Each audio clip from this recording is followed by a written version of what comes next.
چاہتے ہیں کہ ہمارے مالوں کی حفاظت ہو جائے، تو آؤ اپنے قدموں کو آگے بڑھاؤ اور مکمل زکات ادا کر کے جو ثواب کے حقدار بن جاؤ اور اپنے مال کی حفاظت کر بیٹھو۔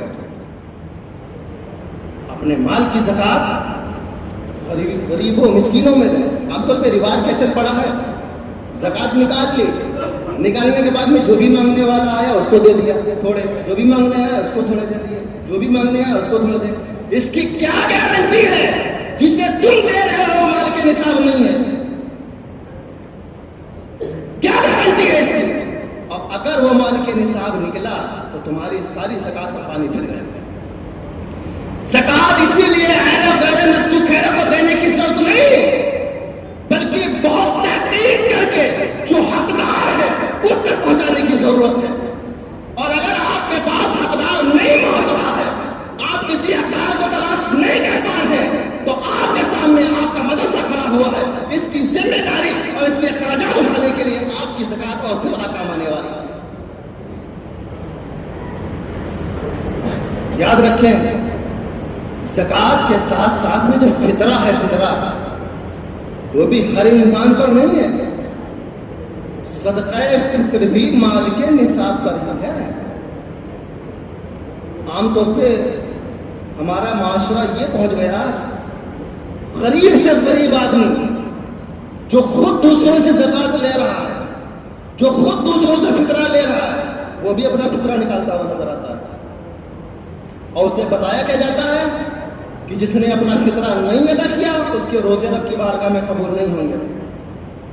جس نے اپنا فطرہ نہیں ادا کیا اس کے روزے رب کی بارگاہ میں مقبول نہیں ہوں گے، وہ روزے آسمان اور زمین کے درمیان معلق رہیں گے، لٹکے رہیں گے۔ یہی وجہ رہتی ہے لوگوں کو جب ذہن میں یہ بات ڈالی جاتی ہے، اسی وجہ سے غریب چاہے اس کے پاس کھانے کے لیے نہ ہو لیکن وہ صدقہ فطر ادا کرنے کے لیے کہیں نہ کہیں سے جگاڑ کرتا ہے۔ یہ عوام کو یہ مسئلہ بتانے کی بہت ضرورت ہے۔ صدقہ فطر بھی ہر مومن پر نہیں واجب ہے، ہر مسلمان پر نہیں واجب ہے، اس کے لیے بھی مالک نصاب ہونا شرط ہے۔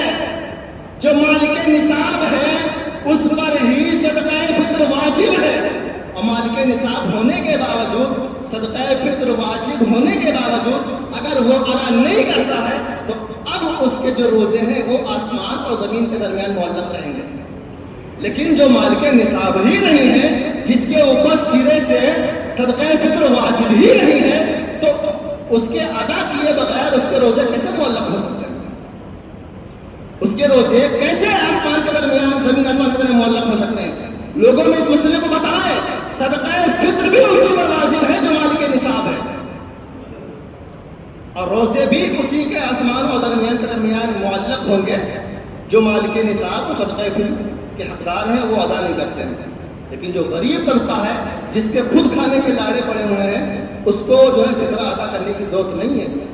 اگر وہ ادا کرے گا تو یہ نفل ہوگا، یہ صدقہ کہلائے گا، صدقہ فطر نہیں کہلائے گا، یہ فطرہ نہیں کہلائے گا، یہ صرف صدقہ کہلائے گا۔ فطرہ سے مالک نصاب پر ہے۔ اور ساتھ ہی ساتھ بہت سی ایسی باتیں ہیں جو ہم نے لوگوں کو ایسا بتا دیا ہے کہ لوگ آمادہ ہو جاتے ہیں ادا کرنے کے لیے، حالانکہ اس کا وجوب اس کے اوپر نہیں ہوتا ہے، وہ واجب اس کے اوپر نہیں ہوتا ہے۔ تو ہمیں چاہیے کہ ہم لوگوں تک یہ بات کو پہنچائیں کہ ہر بندے پر جو ہے وہ فطرہ نہیں ہے۔ یہ بات بھی مسئلہ سماعت فرمائیں کہ جو مالک نصاب ہے اس کا فطرہ اس کے نابالغ بچوں کا اس کے اوپر ہے،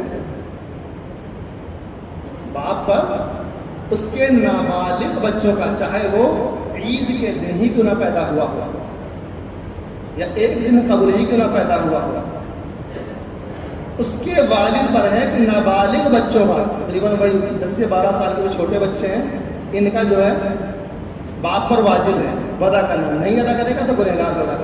لیکن جو اس کی بیوی ہیں، جو اس کے ماں باپ ہیں، جو اس بندے کے بھائی ہیں یا بہن ہیں، جو خود